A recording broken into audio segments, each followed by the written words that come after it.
Hey, hello friends, my friends, my only friends. Eric Darling here with Darling Data, and we are going to do some more super fun T-SQL learning today. We're going to talk about kind of a neat thing that you can do with merge and the output clause that you cannot do with a regular insert in the output clause.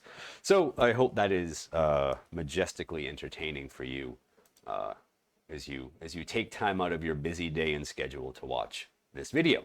All right, so let's get over to SQL Server Management Studio 21 version 21 dot something dot 0.6.3. There's been 15 updates in the last week or so, so I don't know exactly which version I'm on. But what I want to show you here is first let's create some sample data to work with. So we're going to create a table called the target and a table called the source.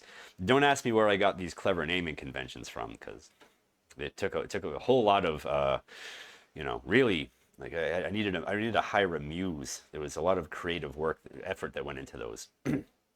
But we're going to insert 20 rows into this table called the source. And the data that we inserted into here is going to look, that's a good, interesting keystroke, is going to look like this, right? So it's the numbers 1 through 20 in the ID column, a bunch of dates in the sum date column, and this sort of half of a Christmas tree or half of a triangle, however you prefer to call it, in the sum thing column, right? So we just have this nice sort of boop shape in there, right?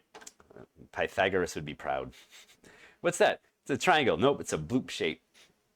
All right. Cool. So let's make sure that there is no data in the target table, just in case. And what I'm going to do in this this merge query is something that you cannot normally do with an insert query, which I'll show you next. Is we are going to say we're going to merge, and we're going to say using merge into the target table. And I do not have a serializable hint here because we are only doing an insert. Serializable is only necessary if you have multiple actions assigned to your merge statement. So like insert update, like the upsert pattern is the most common, but deletes would qualify as well. And we're going to say using the source, but we're going to say on 1 equals 0. So essentially, there would be there's no match here, right? We're making the implicit assumption that no rows will match between these two. And then we're just going to say when not matched by target, then insert into ID, some date, something. And we're going to use the values clause here because that's usually what you do with the merge and the insert. But we're gonna tweak what goes into the table a little bit. So we're going to add 10 to the ID column. We're going to add a day to the sum date column, and we're going to replace the bloop shape of A's with a bloop shape of B's. Right? And then down here, we're going to have our output clause. And in the output clause, we're going to, there's something you can do with merge that you cannot do with standard modification queries. And that is you can have this action column. And this action column will tell you what came out of the merge. So if you write like a different type of merge that maybe has multiple actions, this action column will tell you if it was an insert, an update, or a delete, which is very helpful. One thing that annoys me about output is that you can't do the like column equals expression syntax. You have to say as, right? You have to say this as this, this as this, this as this. I guess it would be confusing for some people. But then I'm going to alias, just so we can see where the different columns start. This is going to be where columns from the inserted table begin here. And then this is the other thing that you can't do with a normal insert query, is look at the source values in it, right? So they're going to have a set of columns here called source values, and this is where they start, this s dot star. And if we look at what happens when I run this whole thing, we are going to get back the output clause, and we are going to be able to, this is the really helpful thing, is that you can see what you can see like the source values, which you cannot normally see, right? So this is where things started. There was the numbers 1 through 20. Everything was 20, 25, 06, 25, right? And then this bloop shape was all A's going down. But the values that we actually inserted look like this. right? Where these are different now. We can see that the IDs go from 11 to 30 rather than 1 to 20.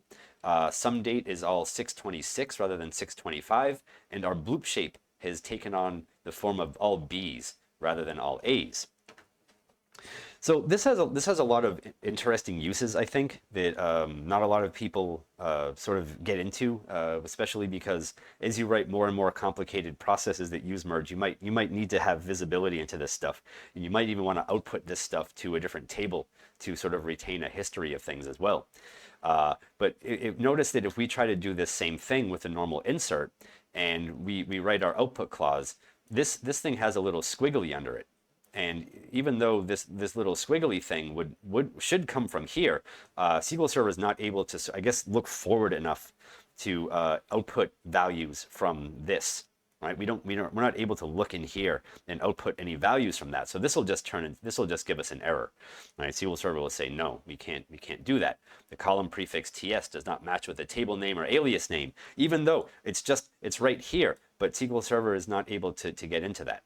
So this is just, something that annoyingly, very annoyingly, you can do with merge, but you can't do with a normal modification. We're using insert as an example here, but this is something you can't do with a normal like insert, update, or delete either. You can't see that source data. You can only see the change data, which is, well, I mean, I guess for updates, that's, you can see the before and after, but deletes, anyway, looking at the source rows and there can be very useful for some query patterns. Anyway, just a neat thing that you can do with output and merge, I think, anyway. Thank you for watching. I hope you enjoyed yourselves. I hope you learned something. And I will see you over in the next video where we will continue to express and enjoy ourselves in the T-SQL query language. Oh, that was repetitive. Structured T transact SQL query language. All right. Thank you for watching.